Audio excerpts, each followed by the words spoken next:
Hello everyone.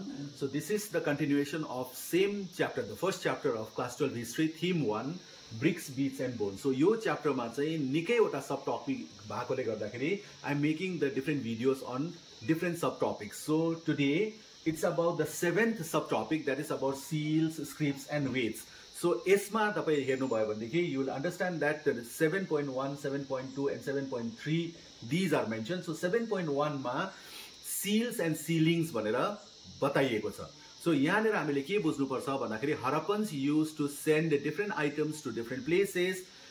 They used to put the items in probably in sack, and the mouth of the sack was tied with a rope or something, and a wet clay was affixed there. And on the wet clay, त्यो चिसो माटोमा त्यो wet clay मा चाहिँ some kind of sealing was done. So त्यसको काम चाहिँ के थियो भन्दाखेरि चाहिँ number 1 for the identity, कि कसले पठायो सामान भनेर, probably it was meant for the identity because some motif or symbol used to be there, and also for the security. So अगर त्यो सामान चाहिँ त्यो सीलिङ चाहिँ इन्ट्याक्ट नतोडिकन नबिग्रिकन चाहिँ त्यहाँ पुग्यो, डेस्टिनेसनमा पुग्यो भनेदेखि चाहिँ it was consider to be secure. So it was not tampered with भनेर बुझ्ने गर्थ्यो. सो सीलको काम चाहिँ के भन्दाखेरि चाहिँ आइडेन्टिटी एन्ड सेक्युरिटीको लागि युज गरिने गर्थ्यो. Now coming to the next one 7.2. यहाँनिर हामीले राम्रो बुझ्नुपर्ने हुन्छ. The Harappans used to write. Archaeologists have mentioned that the writings are there, but the Harappan writing is an enigmatic writing. Enigmatic भनेको चाहिँ something difficult to understand. That means it is not yet deciphered or it is not yet understood. अहिलेसम्म यो बुझिएको छैन यो के हो भनेर.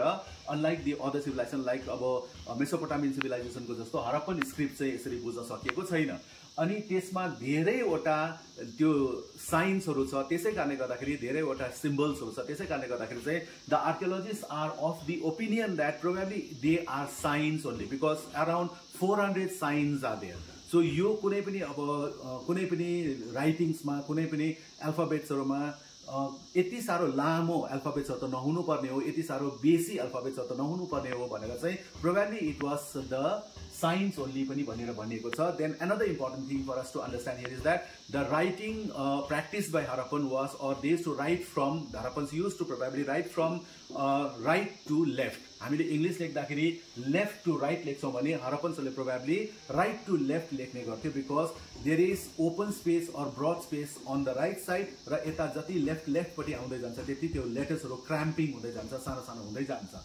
So यो स्क्रिप्टमा चाहिँ अझैसम्म बुझिएको छैन, तर पनि यो चाहिँ अब सायद उनीहरुले कुछ लेख्नु चाहेको होला र यो चाहिँ कुनै उनीहरुको एक्सप्रेसन होला भनेर चाहिँ भनिएको छ, तर yet it has not been understood. Now coming to the third point, that is 7.3 मा पुग्दाखेरि Harappan used to weigh the item, और उनीहरुले तौलिने पनि गर्दो रहेछ. र त्यो तौलिनको लागि चाहिँ हामीले अब वेट्स भन्छौं, जस्तै नेपालीमा हामीले ढक भनेर भन्छौं, ढक पल्ला अथवा ढक तराजु भन्ने गर्छौं. सो यो ढकहरु पनि stone, kind of stone, chert भनेर भनिएको छ, CHERT, चर्ट भन्ने स्टोनको क्युबिकल शेपको चाहिँ ढकहरु पनि भेटिएको छ. So probably they used to weigh the item using that weights also. र त्यसको बादमा now coming to the 8th subtopic, we have this subtopic, that is ancient authority. यसमा तपाईले के बुझ्नुपर्छ भन्दाखेरि चाहिँ भन्नु चाहेको simple, in the simple sense that Harappan society मा राजा अथवा रुलर्सहरु थियो कि थिएन भनेर. So यसमा पनि we don't have the concrete evidence, or archaeologists do not have the clear proof that whether Harappans did have the rulers or not. तर त्यहाँको जति पनि डिसिजन्सहरु लिएको छ र त्यहाँको त्यो ब्रिक्सहरुको सिमिलर साइजहरु, यो कुराहरुले प्रुभ गर्छ कि सायद some authority was there, probably some kind of authority or some kind of ruler was there. तर एक्ज्याक्टली हामीले कुनै पनि एभिडेन्स, क्लियर एभिडेन्स भेटेको छैन. Of course a statue like a bust अथवा चाहिँ हाफ काइन्ड अफ स्ट्याच्यु चाहिँ भेटिएको छ, जसलाई चाहिँ आर्कियोलोजिस्टहरुले प्रिस्ट किङ भनेर भनिएको छ, अथवा चाहिँ त्यो नाम दिएको छ. यो फेरि प्रिस्ट किङ किन भनियो भन्दाखेरि चाहिँ the similar kind of statute which is found in Mesopotamian civilization is named as priest king. So त्यस्तै किसिमको स्ट्याच्यु यता हरप्पामा पनि भेटेकोले गर्दाखेरि चाहिँ त्यो स्ट्याच्यु अथवा त्यो बस्टलाई चाहिँ आर्कियोलोजिस्टहरुले priest king भनेर नाम चाहिँ दिएको छ. तर exactly we do not know, archaeologists still do not know whether the king was there in Harappan society or not. तर जति पनि त्यहाँको डिसिजन मेकिङ प्रोसेसहरु छ, जुनै जस्तै अब लोकेसन अफ द सेटलमेन्ट्सहरु भयो, strategic location of the settlement भयो, र अरु डिसिजन्सहरु लिएकोमा चाहिँ त्यो हेर्दाखेरि चाहिँ probably some kind of ruler was there. अनि अहिले आएर बुझ्दाखेरि चाहिँ archaeologist are divided in their opinion. So some of the archaeologists say that probably the Harappans did not have the ruler and everybody was considered equal. So this is one theory.